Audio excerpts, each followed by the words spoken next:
Hello student, कैसे हैं आप सभी। आज की क्लास के अंतर्गत हम आपको जो टॉपिक पढ़ाने वाले हैं, आपको याद हो तो पिछली क्लास के अंतर्गत हमने एक टॉपिक समझना स्टार्ट किया था। हमने पर परागण की विधियां करना स्टार्ट किया था। उसके अंतर्गत हमने आपको दो प्रकार के कारक, जैविक और अजैविक कारकों की बात की थी। अजैविक कारक के अंतर्गत हमने आपको वायु और जल, और जैविक कारक के अंतर्गत हमने आपको कीट, पक्षी और चमगादड़ की बात की थी। इसके अंतर्गत हम दो वायु परागण और जल परागण कर चुके हैं पिछली क्लास में। अगर आपने वो वीडियो नहीं देखी है तो प्लीज आप उसे बाद में भी देख सकते हो या इससे पहले भी आप देख सकते हो। नेक्स्ट, आज की जो क्लास है, इस क्लास के अंतर्गत हम आज आपको जैविक कारकों के बारे में करवाने वाले हैं। जैविक कारक, और इसके अंतर्गत तीन, एक तो है कीट, एक करेंगे हम पक्षी और एक करेंगे हम चमगादड़। आपकी एनसीईआरटी बुक में ये तीनों के बारे में ही मेंशन किया गया है, कीट, पक्षी और चमगादड़। तो आज से जो पहला टॉपिक है वो जरा टॉपिक देखो। आज की क्लास में हम तीनों टॉपिक को करेंगे। तो पहला टॉपिक है कीट परागण।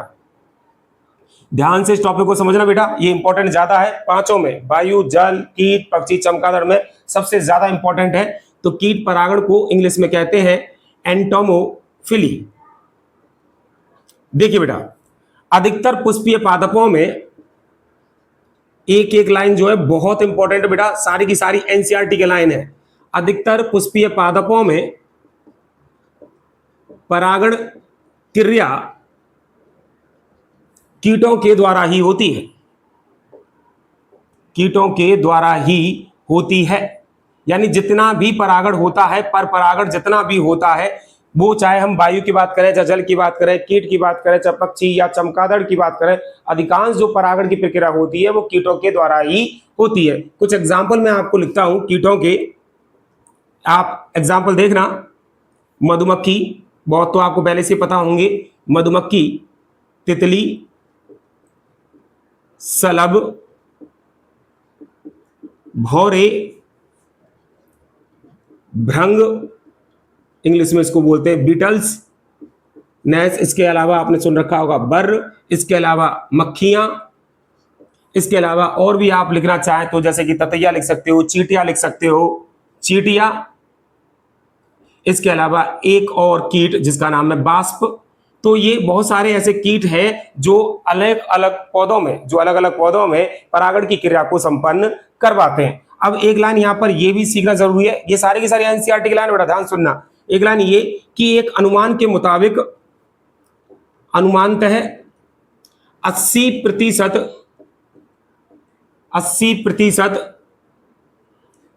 कीट परागण, 80% कीट परागण जो है वो किसके द्वारा ही होता है? मधुमक्खी के द्वारा ही होता है। यानी कि जितने भी कीटों के द्वारा जो परागण की क्रिया पाई जाती है उसमें अकेला 80% कीट परागण किसके द्वारा ही होता है? मधुमक्खी के द्वारा ही होता है। अब बेटा एक नोट है, इंपॉर्टेंट है, ध्यान से समझना बेटा जो मैं बोलने वाला हूं, ध्यान सुनना। देखो बेटा, आज हम जो परागण करने वाले हैं वो परागण कौन कौन से हैं? कीट परागण, पक्षी परागण और चमगादड़। कीट परागण तो हम कर ही रहे हैं। अगर आप इनको ध्यान से देखें तो कीट, पक्षी और चमगादड़ तीनों के तीनों क्या हैं? जंतु हैं, यानी कि प्राणी हैं। तो ध्यान से लाइन सुनना। देखिए, प्राणी परागित, मैं कुछ लाइन लिख रहा हूं, प्राणी परागित पादपों के पुष्पों में विशेष प्रजाति के प्राणियों के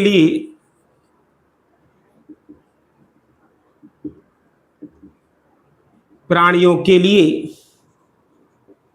विशेष रूप से अनुकूलन पाए जाते हैं। अब यहां मैंने क्या लाइन लिखी है, जरा इसको समझो। देखिए बेटा, जितने भी परागण जंतुओं के द्वारा होते हैं, चाहे वो कीट है, चाहे पक्षी है, चमगादड़ है, चाहे वाले हम पहला टॉपिक कीट परागण कर रहे हैं, पर आपको तीनों के लिए एक लाइन समझनी है कि जितने भी परागण जंतुओं के द्वारा होते हैं, तो जिन पौधों में वो परागण हो रहे हैं, तो प्रत्येक पौधा जो होता है वो किसी ना किसी एक ऐसे जंतु की जाति से परागित होता है जो उसके प्रति विशिष्ट होता है। ऐसा नहीं है, जैसे मैं कीटों की बात करूं तो ऐसा नहीं है कि कोई भी कीट जो है वो किसी भी पौधे को परागित कर सकता है, या फिर कोई भी पक्षी जो है वो किसी भी पौधे को परागित कर सकता है, नहीं। यानी प्रत्येक जंतु जो है वो विशेष रूप से इस प्रकार से अनुकूलित होता है कि वो विशेष प्रकार के पौधे की जाति को क्या करता है, परागित। जैसा लाइन लिखा हुआ है कि कोई भी प्राणी परागित पादपों के पुष्पों में, हम जितने भी पौधे कर रहे हैं वो किससे परागित हो रहे हैं, प्राणी परागित। तो प्राणी परागित पादपों के पुष्पों में विशेष प्रजाति के प्राणियों के लिए क्या पाए जाते हैं, विशेष रूप से अनुकूलन पाए जाते हैं। तो एक इंपॉर्टेंट है, ये तीनों के लिए काम करता है, केवल कीट के लिए नहीं। अब सुनिए जरा लाइन, आपको याद हो तो कल मैंने जब वायु और जल परागण करवाया था तो मैंने आपको एक लाइन बोली थी कि जब भी हम सभी प्रकार के परागण कर रहे होंगे तो एक लाइन कॉमन है, और वो कॉमन क्या है कि जिन पौधों में वायु परागण हो रहा है तो आखिरकार उन पौधों में ऐसे कौन से अनुकूलन पाए जाते हैं कि वो केवल वायु परागण ही करते हैं, कीट परागण नहीं। तो वैसे ही आज एक लाइन यहाँ पर है कीट परागण के दौरान कि जिन पौधों में कीटों के द्वारा परागण की क्रिया पाई जाती है उन पौधों में ऐसे कौन से अनुकूलन डेवलप हुए हैं जिसके कारण वो केवल कीट परागण करते हैं, वो वायु परागण क्यों नहीं करते, वो पक्षी परागण क्यों नहीं करते। तो अब हम जो करने वाले हैं वो है अनुकूलन। तो जरा देखिए कीट परागण के लिए अनुकूलन।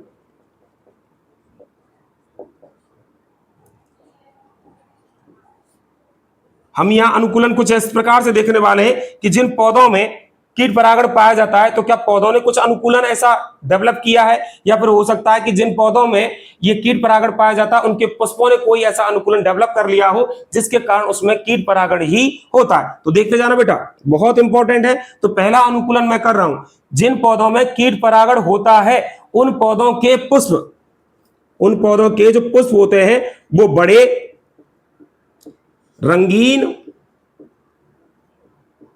चमकदार, सुगंध युक्त, मकरंद युक्त, क्या लिखे, बड़े होते हैं, रंगीन होते हैं, चमकदार होते हैं, सुगंध युक्त होते हैं, मकरंद युक्त होते हैं, एवं चमकदार, चमकदार ये भी लिख दिया। इसके अलावा चमकदार तुम पहले लिख चुके हैं, सॉरी, एवं चिपचिपे, चिपचिपे यानी कि आपको याद हो परागकण के ऊपर एक संरचना पाई जाती है जिसे कहते हैं पोलन किट, जो कीटों के शरीर पर चिपकने में सहायक होती है। परागण की संरचना में हम करवा चुके हैं बेटा, परागकण की जब संरचना करवाई थी तब हमने ये करवाया था। तो पुष्प बड़े, रंगीन, चमकदार, सुगंध युक्त, मकरंद युक्त एवं चिपचिपे होते हैं। अब इतने सारे इन्होंने अनुकूलन डेवलप किए हैं, तो देखिए जरा, बड़े होंगे तो कीट जो है आसानी से दूर से ही इन पुष्पों को देख पाएंगे और इनके प्रति क्या होंगे, आकर्षित। रंगीन है तो कलर के मामले में बात करें तो रंगीन, या फिर लिख सकते हैं हम आकर्षक होते हैं, इस कारण भी कीट इनकी तरफ क्या होंगे, आकर्षक। नेक्स्ट, चमकदार भी है। इसके अलावा इनके पास सुगंध है और मकरंद है, क्योंकि कुछ जो कीट होते हैं वो केवल मकरंद के लिए और परागकण के लिए ही पौधों पर आते हैं, और जब वो उस पर आते हैं तो उन पर वो परागकण चिपक जाते हैं। साथ ही साथ मैंने यहाँ लिखा है कि परागकण जो होते हैं वो कैसे भी होते हैं, चिपचिपे होते हैं। चिपचिपे होंगे तो कोई कीट जब किसी पुष्प पर आएगा मकरंद चूसने के लिए या मकरंद ग्रहण करने के लिए या परागकण ग्रहण करने के लिए, तो जो परागकण होंगे उसके शरीर से वो चिपक जाएंगे। तो ये होगा पहला अनुकूलन। नेक्स्ट, जरा दूसरा अनुकूलन देखेंगे बेटा। अभी मैंने आपको बोला कि पुष्प जो है वो कैसे होने चाहिए, बड़े। अब ये जरूरी नहीं है कि जिन पौधों में कीट परागण होता हो उनके पुष्प बड़े हो, ये भी हो सकता है कि पुष्प छोटे हैं, पुष्प छोटे हो सकते हैं, लेकिन एक ही पुष्प वृंत पर, लेकिन एक ही पुष्प वृंत पर काफी पुष्प, काफी यानी कि बहुत सारे जो पुष्प होते हैं वो समूह बना लेते हैं, यानी कि पूरा का पूरा एक गुच्छा बना लेते हैं, जिसके कारण वो एक गुलदस्ते जैसा क्या आता है, नजर आता है। या ये समझ सकते हो वो छोटा पुष्प नहीं, एक बहुत बड़ा पुष्प नजर आता है। तो पहला अनुकूलन ये मैंने करवाया, दूसरा अनुकूलन ये भी मैंने करवाया। अब मैं जो तीसरा अनुकूलन करवा रहा हूं बेहद इंपॉर्टेंट है, स्टूडेंट इस चीज पर ध्यान देते नहीं है, ध्यान से देखना। तीसरा अनुकूलन, अब देखिए, जब तुमसे पूछा जाएगा कि जिन पौधों में कीट परागण होता है तो उनके परागकणों का या उनके पुष्पों का कैसा होना जरूरी है, तो इन दोनों चीजों पर लाइन जरूर दी जाती है कि भाई वो कैसे होने चाहिए, खुशबूदार, सुगंध युक्त होने चाहिए, साथ ही साथ वो कैसे होने चाहिए, मकरंद युक्त होने चाहिए, तभी कीट जो है वो उनकी तरफ आकर्षित होगा। लेकिन सभी पुष्पों में ऐसा भी नहीं होता। तो ध्यान से सुनो बेटा, देखिए ये एनसीईआरटी की लाइन है, मक्खी एवं बीटल्स, जिसको मैंने हिंदी में लिख रखा है भृंग, तो मक्खी एवं भृंग जो है उन पुष्पों पर जाते हैं जिन पुष्पों से मलिन गंध स्रावित होता है। मलिन गंध स्रावित होता है का मतलब क्या है? मलिन गंध का मतलब है यहां पर बदबू स्रावित होती है, यानी कि ऐसे पुष्प भी हैं जो सुगंध स्रावित नहीं करते, वो क्या करते हैं? बदबूदार, ये मलिन गंध स्रावित करते हैं, और इसी कारण उनकी तरफ कौन आकर्षित होते हैं? मक्खी और भृंग। ये एनसीईआरटी की सीधी सीधी एक लाइन है कि मक्खी और जो भृंग होते हैं वो उन पुष्पों पर जाते हैं जिन पुष्पों की जो गंध है वो बदबूदार होती है, यानी कैसी होती है? मलिन गंध होती है। तो आपने कितने अनुकूलन कर लिए? 3। नेक्स्ट और करेंगे, बहुत सारे अनुकूलन है, और ये सारे के सारे अनुकूलन बेटा एनसीईआरटी की लाइन टू लाइन लिखे हुए हैं, इसलिए बेहद ज्यादा इंपॉर्टेंट है।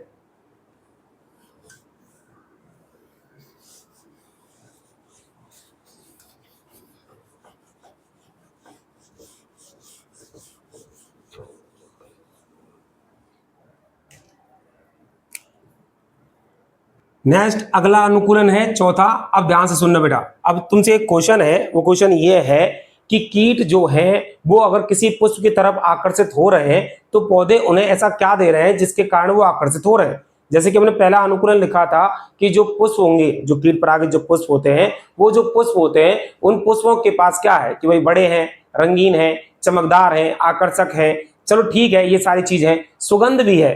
इनके द्वारा हो सकता है कि कोई कीट जो है पुष्प की तरफ आकर्षित हो भी जाए, लेकिन मान लो अगर कीट को कुछ उससे चाहिए, अब ये रंगीन है, चमकदार है, सुगंध है, अब केवल और केवल इसके कारण ही तो कीट आएगा नहीं, क्योंकि कीट को भी तो कुछ पुष्प से चाहिए। तो नॉर्मली अगर देखा जाए तो पुष्प जो है वो कीट को क्या दे रहा है? तो जरा देखो, पुष्प जो दे रहा है वो दे रहा है मकरंद, साथ ही साथ वो दे रहा है परागकण। तो मकरंद एवं परागकण पुष्पीय पादपों के द्वारा प्राप्त, मैं ऐसा लिख दे रहा हूं, प्रदत्त, ये एनसीईआरटी की एक लाइन में लिखा हुआ है पारितोषिक, या आप इसको बोल सकते हो पुरस्कार। तो एक्चुअली में अगर देखा जाए तो जो कीट परागित जो पुष्प है वो कीटों को क्या दे रहे हैं? मकरंद दे रहे हैं, परागकण दे रहे हैं, किस रूप में? पुरस्कार, पारितोषिक के रूप में दे रहे हैं, तभी कीट उनकी तरफ क्या हो रहे हैं? आकर्षित हो रहे हैं। अब नेक्स्ट अगला अनुकूलन है, और अगला अनुकूलन जो है उसको मैं किसी एग्जाम्पल से समझा रहा हूं, और ध्यान से देखना, और ये एग्जाम्पल आपके एनसीईआरटी की लाइन में लिखा हुआ है। ये जितने भी अनुकूलन मैं लिखवा रहा हूं ना बेटा, सारे के सारे इंपॉर्टेंट है, सब अलग अलग लाइन से लिखे हुए हैं। नेक्स्ट देखिए, एक अगला अनुकूलन करवा रहा हूं कीट परागण वाला, और उसके लिए मैं एक एग्जाम्पल ले रहा हूं। देखिए जरा, एक प्लांट है जिसका नाम है एमोरफोफेलस टाइटेनम। एक प्लांट है एमोरफोफेलस टाइटेनम नाम का एक प्लांट है। ये प्लांट में क्या चीज है बेटा? ध्यान सुनना, ये जो प्लांट है वो कीटों के लिए अंडों को सुरक्षित रखने का स्थान देता है, यानी कि इस प्लांट ने अपने अंदर कुछ ऐसा अनुकूलन कर दिया है कि अगर इसे अपनी तरफ कीट को बुलाना है तो ये मकरंद और परागकण नहीं देता, ये क्या करता है? उस कीटों के अंडों को सुरक्षित रखने का उसे क्या दे देता है? स्थान दे देता है। अब ध्यान से सुनना कि इसकी तरफ आकर्षित होते कौन है। अभी आपको याद होगा तो मैं तीसरा चौथा अनुकूलन करवाया था, उसमें बोला था कि कुछ बीटल्स और जो मक्खियां होती हैं वो उन पुष्पों की तरफ आकर्षित होती हैं जिनसे बदबूदार खुशबू आती है, लाइक मैं कहूं कि मलिन गंध आती है। तो ध्यान सुनना, ये एमोरफोफिलस जो टाइटेनम नाम का जो प्लांट है, इसे एक नाम से और जाना जाता है, इसे कहा जाता है लाश का फूल। ये लिखा हुआ है लाश, यानी कि कोई जैसे कि मर गया हो, लाश का फूल के नाम से भी इसे जाना जाता है। क्यों जाना जाता है? क्योंकि इससे सड़ते हुए मांस की गंध आती है। तो अगर इससे सड़ते हुए मांस की गंध आती है तो इसकी तरफ कौन से ही कीट आकर्षित होंगे? तो इससे जो कीट आकर्षित होते हैं या तो है मक्खी, तो वो अपने अंडों को रखने के लिए इसकी तरफ आ जाएगी, या एक और है जिसका नाम है कैरेबियन बीटल्स, जिसको मैंने लिखा था भृंग। तो ये दोनों इसकी तरफ क्या होते हैं? आकर्षित। तो आप देखो जरा, चौथे में तो मैंने क्या बोला था कि नॉर्मली प्लांट देते क्या है किसी कीट को, वो दे रहे हैं मकरंद और परागकण। लेकिन जब यहां मैंने पांचवा अनुकूलन किया तो आपको बताया कि एक प्लांट है एमोरफोफिलस टाइटेनम नाम का प्लांट, वो कीटों को क्या दे रहा है, वो मकरंद और परागकण नहीं दे रहा है, वो क्या दे रहा है, उनको अंडे रखने के लिए सुरक्षित जगह दे रहा है। तो ये हुआ पांचवा अनुकूलन। नेक्स्ट अगला अनुकूलन देखेंगे, छठवां अनुकूलन। अब ध्यान सुनना, ये मैं छठवें सातवें अनुकूलन जो करवाने वाला हूं वो और भी ज्यादा इंपॉर्टेंट है। अब मैं वो कौन से अनुकूलन करवा रहा हूं, देखो बेटा, अभी कुछ देर पहले मैंने एक लाइन बोली थी कि जिन पौधों में कीट, पक्षी या चमगादड़ के द्वारा परागण होता है वो पौधे विशिष्ट हैं किसी विशिष्ट जाति के कीट या पक्षी या चमगादड़ के द्वारा। ऐसा नहीं है कोई भी कीट जो है वो किसी भी पौधे को क्या कर सकता है, परागित कर सकता है। तो इसका मतलब है कीट और पौधों के बीच में एक संबंध पाया जाता है जिसे कहा जाता है सहजीवी संबंध। कीट व पादप के मध्य सहजीवी संबंध।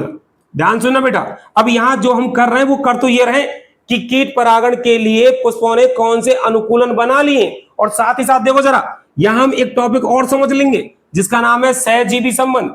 तो जब मैं आपको 12th क्लास का ही 11वें नंबर का चैप्टर करवाऊंगा तो 11वें नंबर के चैप्टर में भी एक टॉपिक है जिसका नाम है सहजीवता, और सहजीवता के अंदर भी मैं आपको यही टॉपिक वापस से तब सिखाऊंगा जब आपके चैप्टर नंबर 11 चल रहा होगा। पर अभी के लिए आपको जो समझना है उस पर फोकस करना है, किस पर, कि हम यहाँ जो कर रहे हैं वो ये कर रहे हैं कि कीट परागित जो पुष्प है उन्होंने कौन से अनुकूलन बना लिए हैं कि उनकी तरफ कीट ही आकर्षित हो रहा है।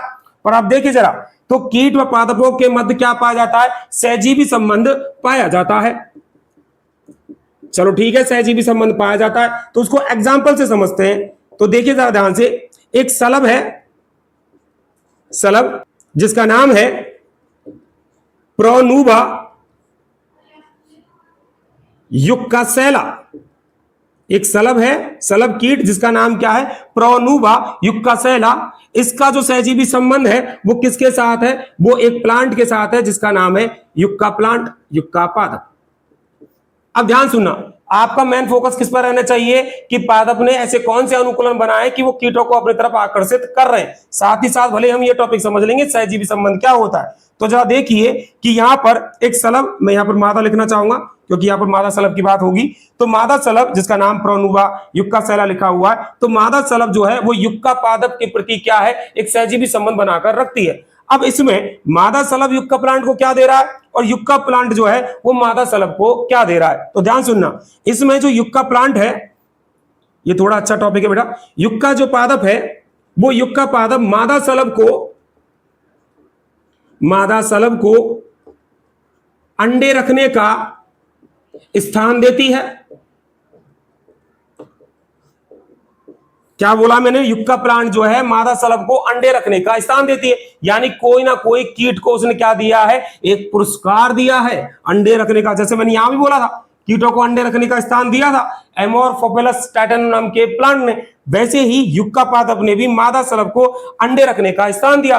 अब जब वो अंडे रखने का स्थान देगी तो मादा सलभ जब एक पशु से दूसरे पशु में अंडे रखने के लिए जाएगी तो साथ ही साथ एक युक्का प्लांट के जो परागकण है वो उसके शरीर से चिपक जाएंगे और वो अन्य पशु तक ले जाएंगे। तो बदले में युक्का प्लांट को क्या मिल रहा है, युक्का प्लांट जो है वो मादा सलभ की वजह से क्या हो रहा है, परागित हो रहा है। इसको एक चीज से और समझिए, अभी आपकी किताब में इसके बारे में कुछ और भी लिखा हुआ है, ध्यान से देखो।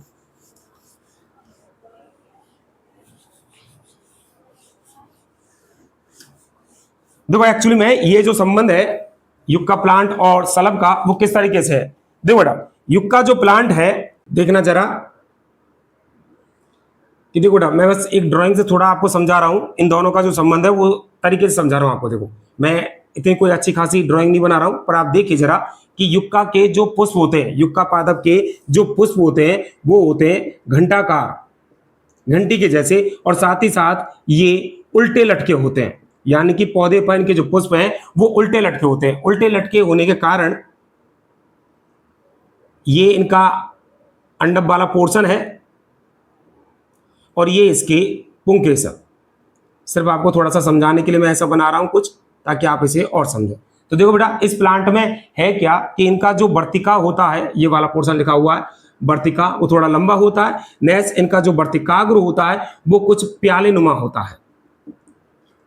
क्लियर। नेक्स्ट इनके जो पुंकेसर होते हैं वो वर्तिका और वर्तिकाग्र से छोटे होते हैं। तो जब इसके अंदर परागकण बनते हैं और जब ये परागकोश फटता है तो ये परागकण जो है वो नीचे ही चले जाते हैं। इसका मतलब है ये द्विलिंगी तो है लेकिन युक्का प्लांट में कौन सा परागण नहीं पाया जाता, स्वयं परागण नहीं पाया जाता। अब इसमें कौन सा हो सकता है, पर परागण। अब ये होता कैसे है, तो जैसे मैंने यहाँ लिखा हुआ है एक मादा सलभ है जिसका नाम प्रोनुवा युक्का सैला है। अब ये जो सलभ है वो इसकी तरफ आती है। क्यों आती है, क्योंकि इस मादा सलभ को अपने क्या देने हैं, अंडे देने हैं। तो जब वो आएगी तो मादा सलभ इसकी तरफ जाएगी और अंदर जाते हुए, तो आपको यहां अंदर पता होगा अंदर होते हैं बीजांड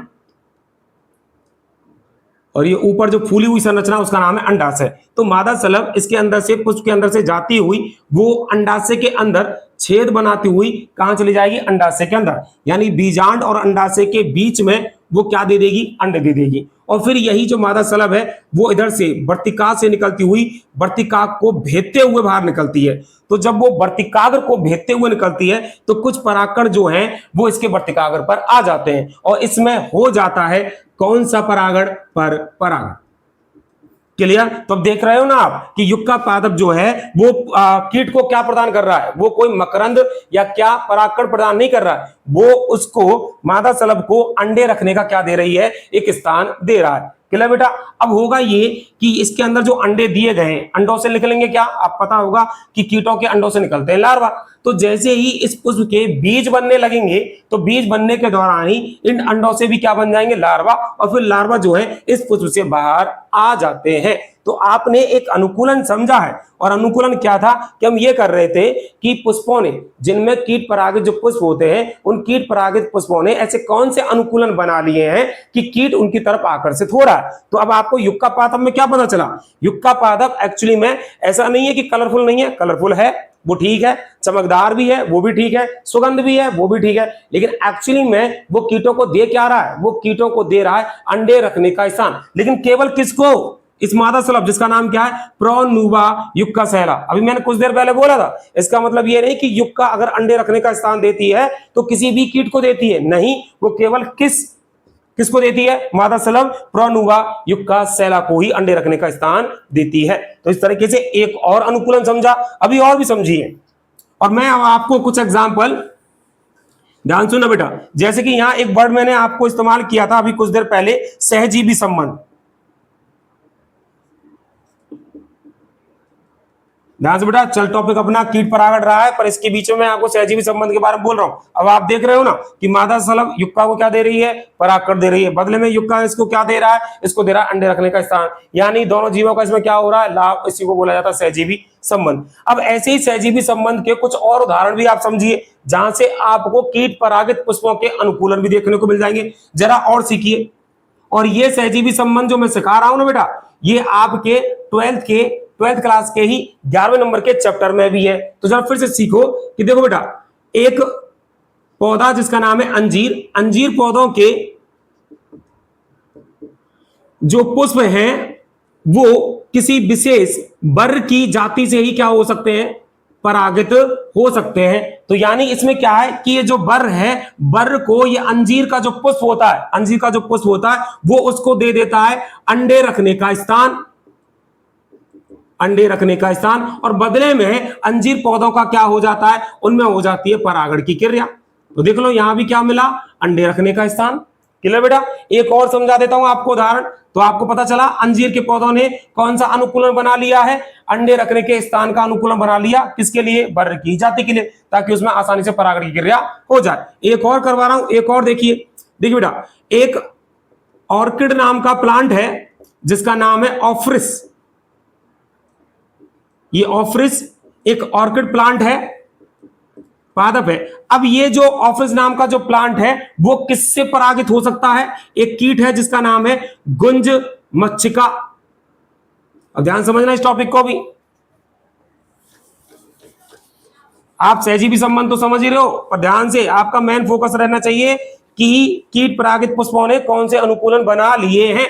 तो यहाँ क्या मैं बता रहा हूं कि ऑफ्रिस नाम का एक प्लांट है, वो गुंज मक्षिका से ही क्या हो सकता है, परागित हो सकता है। तो ऑफ्रिस आखिरकार गुंज मक्षिका को दे क्या रहा है, तो अब इसको भी सीखिए कि ऑफ्रिस प्लांट का जो पुष्प होता है, ध्यान से समझना बेटा इसको, ऑफ्रिस प्लांट का ये जो पुष्प होता है, उस पुष्प में एक बाह्य दल जो होता है, वो एक बाह्य दल मादा मक्षिका जैसी संरचना बना लेता है,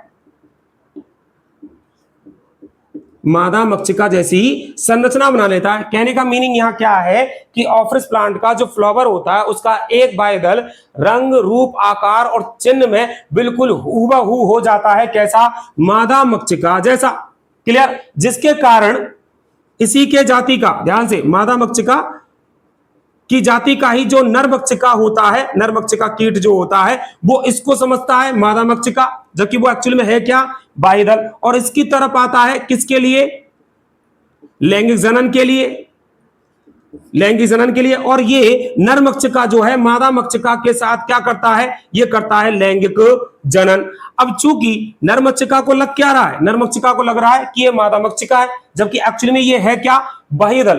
तो यहां पर ऑफ्रिस का जो पुष्प है, उसने किसका सहारा ले लिया है, लैंगिक कपट का सहारा ले लिया, यानी कि धोखा देने का सहारा ले लिया है कि अगर उसे अपनी तरफ कीट को आकर्षित करना है तो वो क्या कर रहा है कि अपने एक बाह्य दल को हूबहू वो कैसा बना ले रहा है, मादा मक्षिका जैसा, ताकि नर मक्षिका उसकी तरफ आए, और जब वो आएंगे तो एक पुष्प से जब दूसरे पुष्प पर आएंगे तो वो मादा मक्षिका यानी कि बाह्य दल के साथ क्या करते हैं, वो मैथुन क्रिया करते हैं। अब चूंकि ये मादा मक्षिका के साथ तो है नहीं, क्योंकि ये तो पुष्प की पत्ती है, बाह्य दल है, तो इसलिए इस प्रकार के जो मैथुन है, उस प्रकार के मैथुन को बोला जाता है कूट मैथुन। क्लियर? तो नर मक्षिका तो कूट मैथुन कर लेता है, तो नर मक्षिका को तो लगता है ये मादा मक्षिका है, इसलिए उसके साथ क्या कर लिया, मैथुन क्रिया। तो नर मक्षिका को तो ये फायदा हो गया, लेकिन बदले में ऑफ्रिस प्लांट को क्या फायदा हुआ कि जब नर मक्षिका एक पुष्प से दूसरे पुष्प में इसी प्रकार से कूट मैथुन करेगा, तो एक पुष्प के परागकण दूसरे पुष्प पर पहुंच जाएंगे। तो यहां पर ऑफ्रिस प्लांट ने क्या चालाकी खेल ली या क्या अनुकूलन बना लिया, उसने सहारा ले लिया किसका, लैंगिक कपट का। तो अभी तक के टॉपिक में आपने क्या समझा, समझे आपने अनुकूलन कि आखिरकार जिन पुष्पों में कीट परागण होता है, उन पुष्पों ने ऐसे कौन से अनुकूलन डेवलप कर लिए। तो जैसे बड़े होते हैं, रंगीन होते हैं, चमकदार होते हैं, सुगंध युक्त होते हैं, मकरंद युक्त होते हैं, ऐसे परागकण तो वो बनाते ही हैं। तो ये सारी चीज होती है। इसके अलावा और आखिरकार पौधे जो हैं वो क्या दे सकते हैं कीटों को, तो दे सकते हैं अंडे रखने का स्थान, या फिर किसी को दे सकते हैं धोखा। क्लियर बेटा? तो यहां तक आपने समझा कीट परागण के अनुकूलन। नेक्स्ट अभी और भी आपको समझना है कुछ। देखिए अभी कीट परागण खत्म नहीं हुआ है,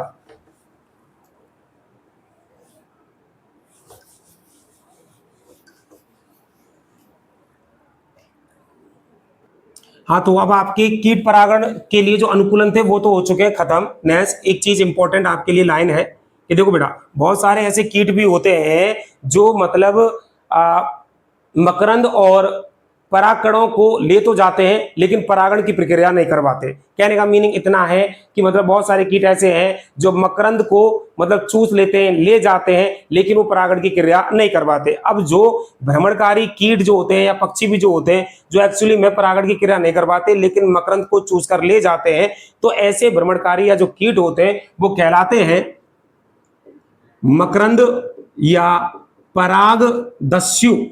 ये एनसीईआरटी में एक लाइन लिखी हुई है तो मैंने आपको करवा दी कि मतलब ये मकरंद या परागदस्यु क्या होते हैं कि ये कीट जो होते हैं वो आते तो हैं पुष्पों पर वहां से मकरंद का चूषण करते हैं लेकिन परागण की क्रिया नहीं करवाते। चलिए तो कीट परागण बस खत्म ही है। लास्ट आपको कीट परागण जिन पौधों में होता है उनके उदाहरण देख लें। तो जरा देखिए, पहला सरसों, गूलर, अंजीर, बरगद, एक प्लांट है जिसका नाम है म्यूसेंडा। इसके अलावा एक प्लांट है जिसका नाम है लार्किस्पर। नेक्स्ट एक प्लांट है जिसका नाम है नोस्टूसियम। इसके अलावा कुछ प्लांट आपको अभी कुछ देर पहले बताए थे। एक बताया था आपको एमोरफोफिलस, एमोरफोफिलस। इसके अलावा एक प्लांट आपको बताया था जिसका नाम है युक्का। इसके अलावा एक प्लांट और है जिसका नाम है गुलबबाज। ऐसे बहुत सारे प्लांट हैं जिन प्लांट में, वैसे भी मैंने आपको स्टार्टिंग में बोल दिया था कि जितना भी परागण होता है, अधिकांश परागण जो सबसे ज्यादा होता है वो कौन सा ही होता है, कीट परागण ही होता है। तो इस तरीके से आपका पहला परागण खत्म हुआ, कीट परागण। नेक्स्ट अगला परागण देखते हैं जिसका नाम है पक्षी परागण।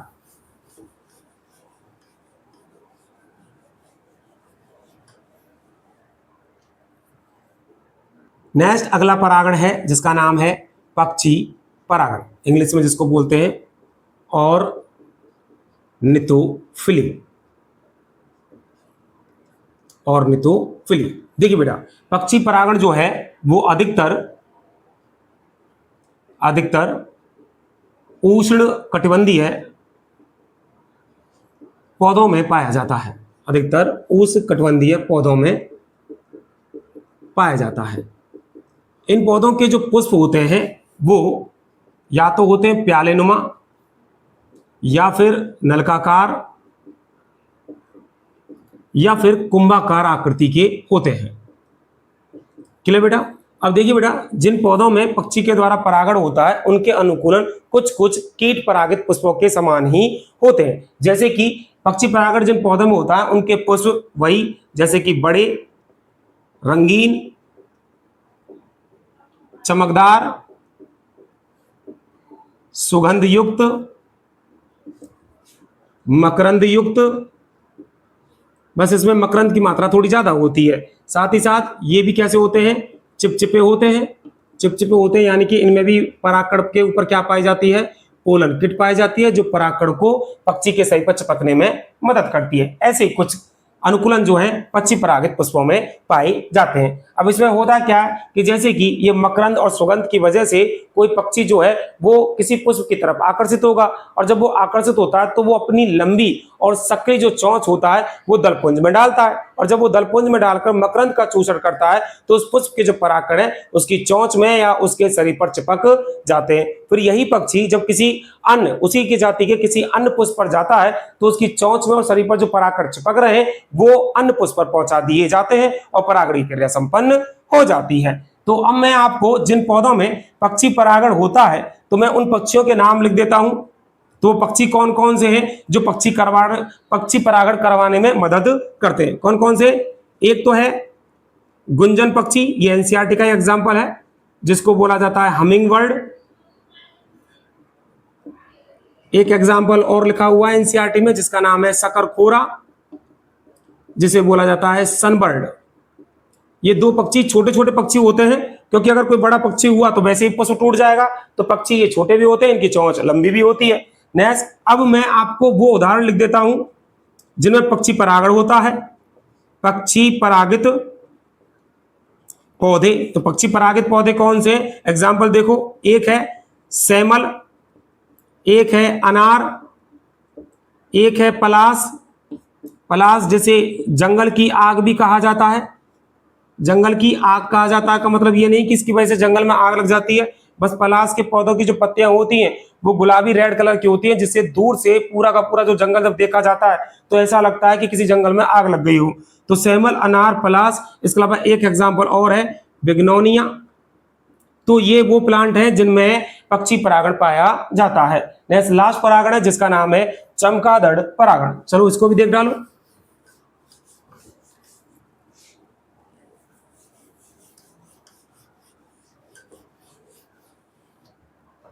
देखिए,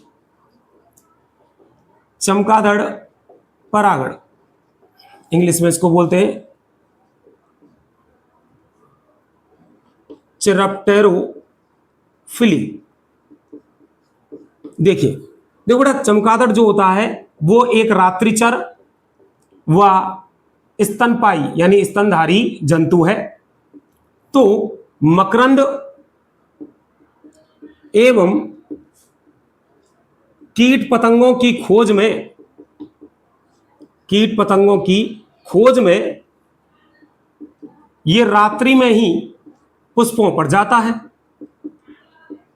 तो इसका मतलब है कि कोई तो पौधे ऐसे हैं जिनके पुष्प रात्रि में खिलते हैं। तो यानी कि जिनके पुष्प रात्रि में खिलते हैं उन्हीं पुष्पों पर यह चमगादड़ जाता है। तो वो कौन से प्लांट होते हैं, कुछ एग्जाम्पल, जैसे कि एक है कदम्ब, एक है कचनार, एक है गोरख इमली, एक है बालम खीरा। ऐसे कुछ प्लांट हैं और इन प्लांट के जो पुष्प होते हैं वो रात्रि में खिलते हैं और रात्रि में जो चमगादड़ होता है वो मकरंद एवं कीट पतंगों की खोज में इन पुष्पों पर या इन पौधों के पुष्पों पर जाता है। तो इस तरीके से आज की क्लास में आपने कीट, पक्षी और चमगादड़ के परागण किए हैं। आपकी एनसीईआरटी की किताब में कुछ एग्जाम्पल और लिखे हुए हैं। परागण की क्रिया तो वैसे सभी समाप्त हो चुकी है, पर कुछ एग्जाम्पल और लिखे हुए हैं। मैं उनको एक बार आपको लिख देता हूं, उनको बता देता हूं वो कौन कौन से हैं। देखिए जरा,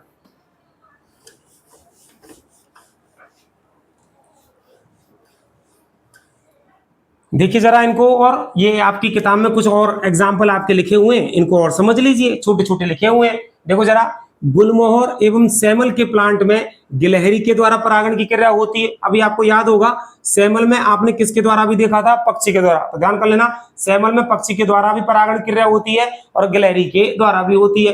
नेक्स्ट, सर्ववृक्ष यानी कि एरिसीमा इसकी इंग्लिश है। तो सर्ववृक्ष और ऑर्किड के प्लांट में किसके द्वारा परागण होता है, घोंगे के द्वारा। और आपको याद हो ऑर्किड के प्लांट में आपने कीट के द्वारा भी देखा था।